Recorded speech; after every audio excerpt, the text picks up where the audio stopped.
So hi everyone, welcome to Vexpo. My name is Ella Baskerville. I am Business Development Manager here at Blue Loop. I'm lucky to be sat here with Jenefer Brown. An intro to Jenefer. Jenefer had an early career as an attorney, but quickly entered the attractions business as a producer and director of business development for Thinkwell, working on themed entertainment projects across the world. Now Jenefer leads the location-based entertainment team at Lionsgate.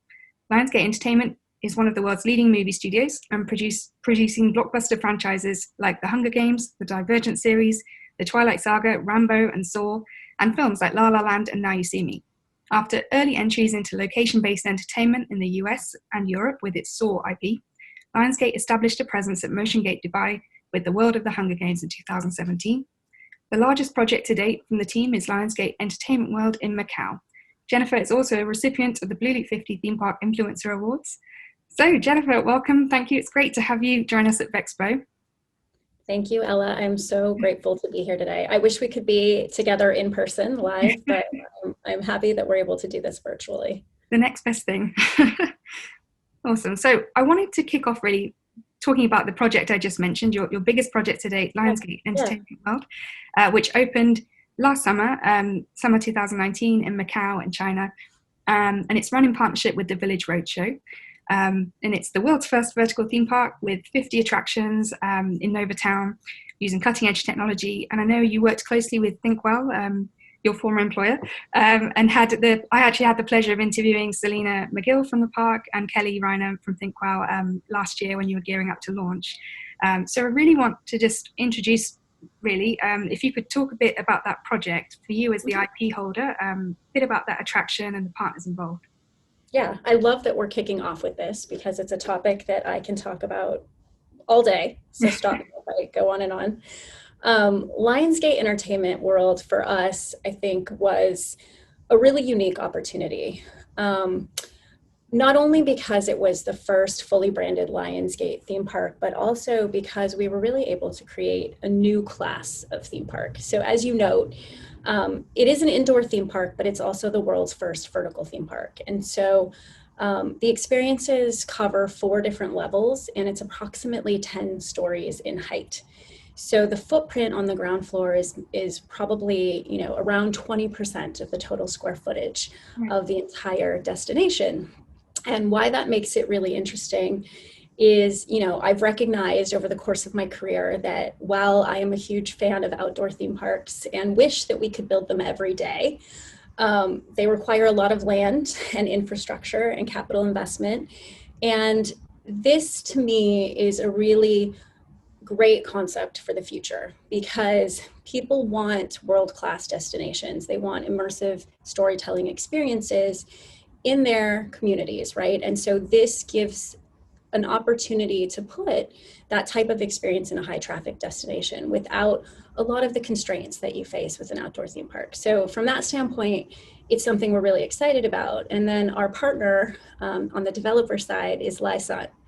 And when I first met with them, it was really special because they just had a really different vision for what they wanted the entire destination that we're a part of to be. And it opened up opportunities for us to just be innovative with our way of thinking and kind of throw out a lot of the preconceived notions of what a theme park should be.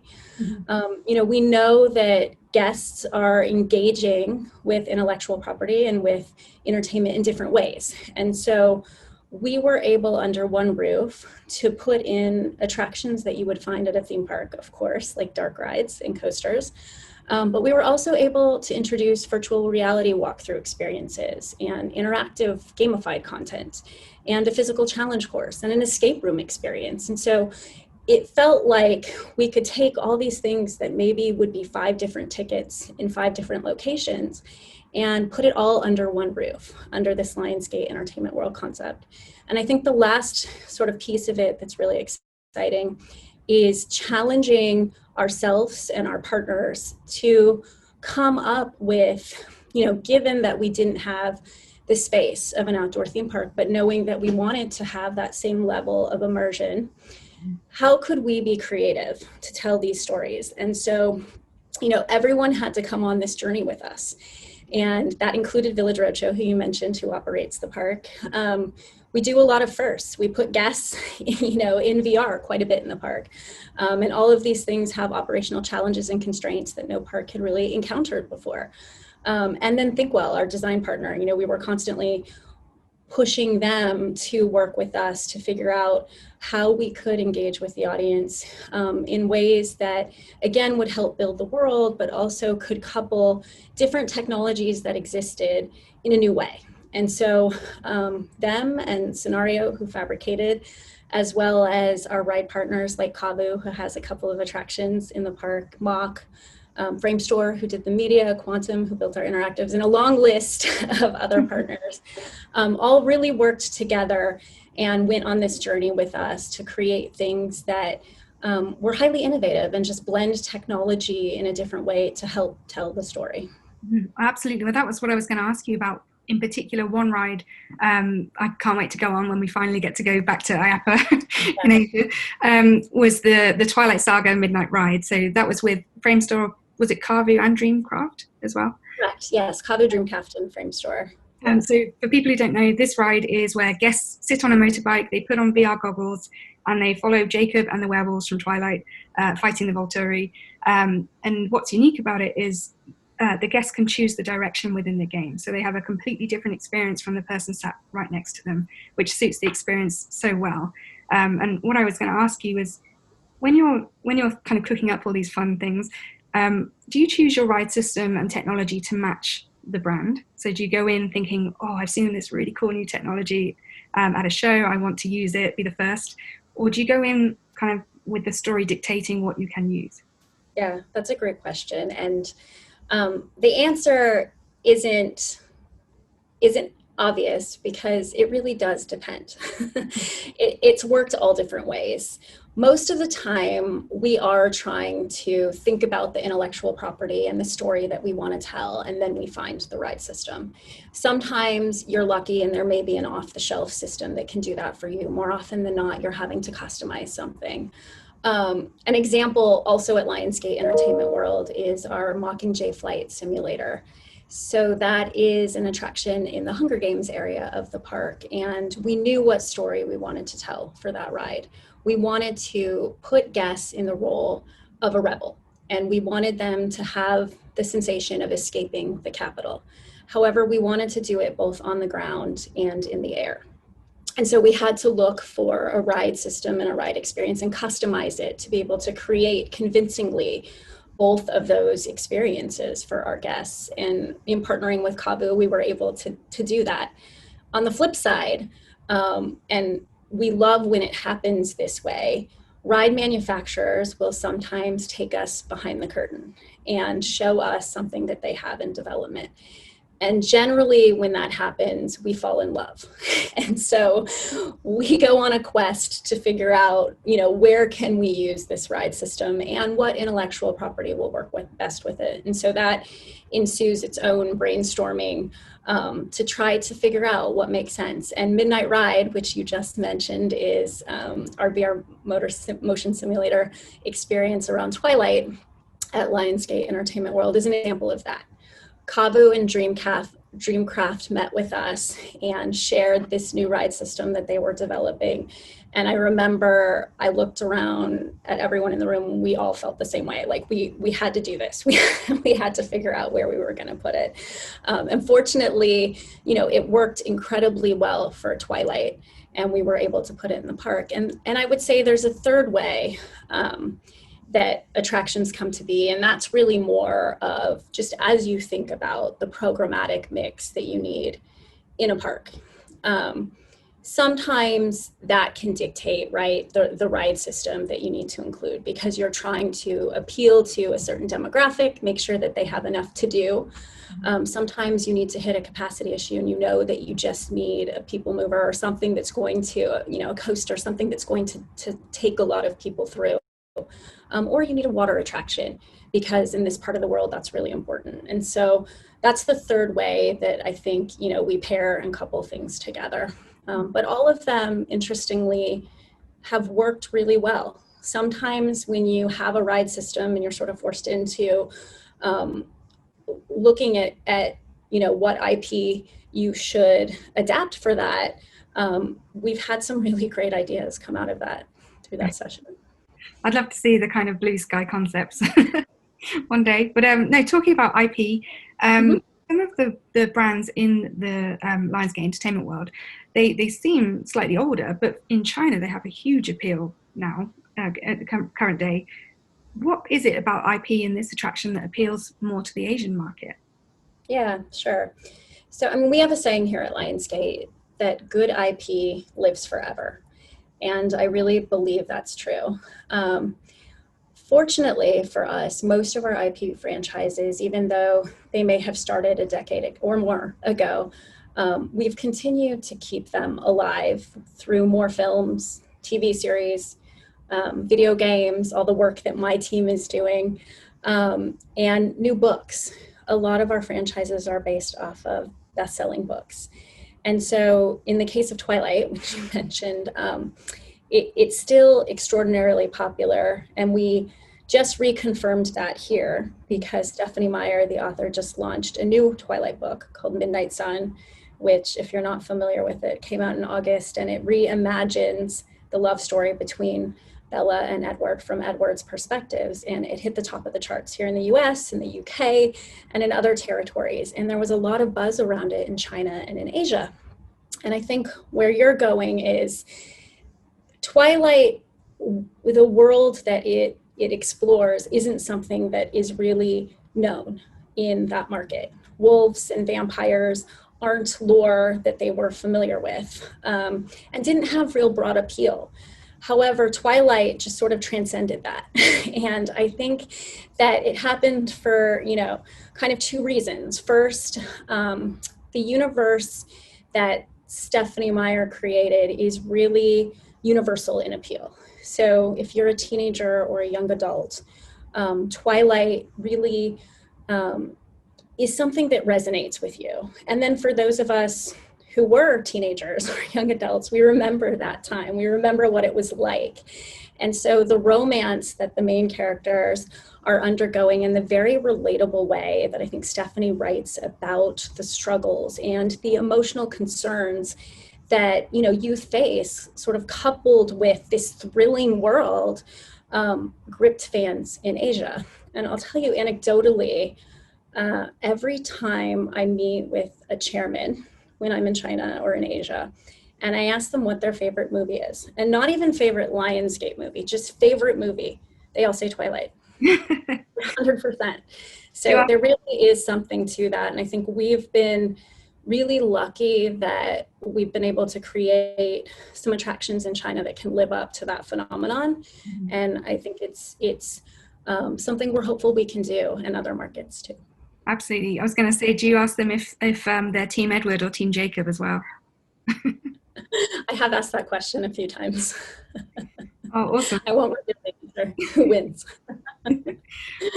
So this project was enormous and is kind of a fantastic example of all of your work. But I know you have some other really interesting things in the pipeline at the moment. Yeah. Is there anything that you can share about what's coming up for you guys in the next few years? Yeah, I think there's so much I would love to share, but can't share yet. But one project that we're working on intensely at the moment is at Motiongate Dubai. So I can't share a lot of detail just yet, but for anyone who has been to the park since it reopened last month, you may have noticed that there are hoarding walls up in the Lionsgate zone. And that's because we're in the midst of a major expansion of our area there.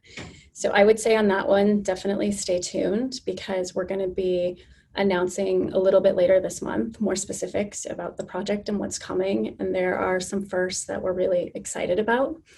I think also we're working on rolling out Lionsgate Entertainment World, sort of the next generation of that in other locations around the globe. That's no secret that that is a product that we really believe in. So I think that's another area of the business that I expect there will be more activity coming soon. And then we're also working on a lot of exploration of some really cool immersive projects. And blending different types of experiences. And so just uniquely, our team at Lionsgate and the team I oversee is comprised of interactive games, location-based entertainment, and live entertainment. Most studios, I think all the other studios actually, those are different teams. So here, because we're all under one umbrella, it really gives us the flexibility to kind of think in a way about blending things and crossing over. And so we're able to sort of look at kind of reinventing and inventing new ways to engage. And so there's a lot of thought happening around that on our team now. And for those who are familiar with Lionsgate's content, we really pride ourselves on being original and daring and reaching next generation global audiences. And that's something that carries all the way through the work that my team is doing. And so I'm constantly pushing my team to sort of look at what's out there, but not think about what's out there. Think about what isn't out there. And so a lot of the work that we're doing is that what's next, right? What are the holes? How should we be engaging with audiences around the world moving forward in the future? So that's a lot of where we're spending our time. Absolutely. And so you mentioned your live events, well, not division, but within the same division. I know you have a Hunger Games traveling exhibition, is that right? And a La La Land concert show. Can you expand a bit more on those, what I would call as smaller, but obviously they're just as effective, and why are they just as important for the brand? Yeah, I think that this is a really important point, because I feel like we often today live in a world where everything is supersized. And sometimes it's important to take a step back and sort of remember that it doesn't always take an enormous footprint or an enormous budget to make a really big impact. And so, and actually I would say that COVID has forced us to think about this as well. And so when I think about the Hunger Games, the exhibition at the MGM Grand, which we launched with our partners Victory Hill, and things like our La La Land in concert live to film event that's been touring globally around the world, or our Saw Escape experience in Las Vegas, like these are all things that we were really excited to launch. One, because sometimes you don't want to wait 3 to 5 years to engage with your fans and give them an experience. And, theme park rides are one of the best ways, right, to continue that fan engagement. But in mature markets like North America and Europe, and places where those opportunities don't come around, as frequently, and where that development cycle just takes a long period of time, by looking at these different sized, more scalable attractions, you really have an opportunity to reach out to fans faster. And that's what we did with the La La Land in concert show. We launched right after the release of the movie. No one had ever done that before. Most of the time, these things happen years after the film releases, but we just knew that there was so much momentum around the film and the emotional connection that people had to that movie. We needed to keep it going. We couldn't just leave them hanging. And so that was part of the motivation. And I think when you think about the Hunger Games exhibition, one of the motivating factors for that, fans kept asking for an opportunity to shoot a bow and arrow, just like Katniss. That's a hard thing to do in a theme park, because you've got capacity concerns and throughput issues. And so when you take it down to a more intimate level, we're able to really build a story that puts fans in that moment in a meaningful way. And also, because again, we don't have that same level of throughput expected, we can put a bow and arrow in everyone's hands and give them that experience. And same thing with Saw, as I mentioned. We have a lot of really human level experiences that happen as you're going through the Saw Escape, that allow you to make sort of the Saw story, if you choose to, your story. And we found that it's really empowering for guests. It's a great tool for us to, give fans of our IP that opportunity, as well as, a way to test different concepts and see what works. So I wouldn't say it works for everything. I wouldn't say we're always going to do it, but I think in certain instances it can make a lot of sense. Absolutely. Well, so I mean, you're a prime example of someone who's really kind of got your fingers in all sorts of different attractions and different type parts of the sector. And when we're looking at other brands, I mean, traditionally they're very into merchandise products, everything from lunchboxes to toothbrushes. But really they are growing in the attractions world. For example, an NFL themed roller coaster at Kennywood, and Aardman Animation's Shaun the Sheep food and beverage cafes. Why do you think brands should focus on location-based entertainment? What is the value for you as an IP holder to going experiential and putting your budget into those projects? Yeah, I think that the shared experience and the emotional connection that guests have to live events and location-based entertainment is truly irreplaceable. I mean, even in light of COVID, I think people still yearn for those opportunities. And so if you develop these projects in the right way, you're not only going to solidify engaging with your current fans and being able to build upon that, you're going to build new relationships. And actually, I mean, I can think of my own example. I went, to the, launch of Galaxy's Edge with my family. And while I was there, I really felt connected to Star Wars in a way that I hadn't for a long time. And my young kids had not been exposed to Star Wars yet. But because they were there, and again, we were making the Star Wars story our own story, right? I came out of that visit and had tons of conversations with friends, and not just industry friends, but friends and family members about what it was like. And my kids were talking about it and talking about it with their friends. And it caused us to buy things, actually lots of things, right? My 4-year-old now has an entire room dedicated to Star Wars. And while we had built, Lego sets that were, Star Wars IP, and we, after we came back, we watched the movies. I felt like our fan affinity was the greatest after we immersed ourselves in that experience. And so I think that LBE, and we're really fortunate, those of us that get to work in it, is unique because it has the ability to harness this special power to engage with tens of thousands of people every day.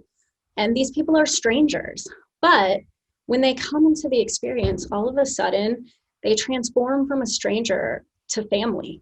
And they come out of this feeling like they're part of this family. And so I think that very few products have the power to create that and to do that. And so I think that it's undeniable that the experiences that we can create are truly special for that reason. And I would say as well, going backwards, a lot of kind of product launches are now becoming experiential. So they're kind of using that side of the business to sell more product, vice versa. Yeah, it's true. And so the flip side of it, I was going to ask you is when can a brand get it wrong? So what are the potential pitfalls that brands might get trapped into? Yeah, that's a great question. I think that, the first thing you have to recognize is that not every IP belongs in a theme park. And not everything makes sense as a location-based entertainment experience. So if you try to sort of force something, or you lose authenticity in what you're trying to create, even if it feels like it's going to be extraordinarily lucrative, or it has a lot of appeal for other reasons, don't do it. that really is sort of the bottom line. And I think the other pitfall is just using technology for technology's sake. We've all been to experiences on rides, attractions, where there's just so much technology, you can lose the story. And one of the things that we really focused on when we were working on Lionsgate Entertainment World is, how is technology helping us advance the storytelling? And if it wasn't, we didn't need it, right? But when you think about the type of footprint that we were working on and how expansive we wanted the worlds to feel, we knew that if we harnessed technology in the right way and we used media in the right way, we could really, really expand the worlds. And so, for me, that was the right time to use technology. But I've definitely been to a lot of experiences where it was just too much and not really effective and almost distracting. And so I think that those are two big pitfalls that we see. You know, always maintain authenticity, be really self-aware of all of these things, and you know, use technology when it makes sense to drive the story. Mm-hmm. Absolutely. So earlier you touched on COVID and the effect. So obviously it's had a huge effect on the industry this year. Will in your opinion, will COVID change a brand's focus on immersive? So do you think it will shift where they're spending, or do you think there's such a pent-up demand, people want to go out and have fun again? Yeah. I mean, undoubtedly, COVID has had an impact. It's changed the way we think and work, engage, communicate, play, interact. I mean, name it, right? It's really challenged us. And I think that the other thing it's done is sort of force us to innovate. Mm-hmm. And that's the part of it that excites me the most. I think we're already seeing a lot of innovation and we'll continue to do so. I mean, just think about the amount of drive-in experiences that have popped up, and, you know, interactive podcasts and different ways to use virtual reality and virtual events and everything in between. And I think all of that is definitely going to have an impact on the way that we design moving forward. I think we've always talked a lot about the virtual experience piece as we thought about attraction design. I think now we're actually going to start acting upon it and really seeing how we can complement the physical experience with these types of things. And I do feel like we're doing a lot of our best thinking during these unprecedented times because we have no choice. But I'm really excited to see where that takes us. And I think when you mention pent-up demand, I do believe that it's there. We've seen it in China as parks reopened there, and we've seen it in other markets, including here over the Labor Day weekend in Orlando. You know, guests were hitting capacity limits in the park. And I also am reminded of a New York Times headline I saw over the summer, which said, if I'm going to get sick and die, I might as well do it at Disney.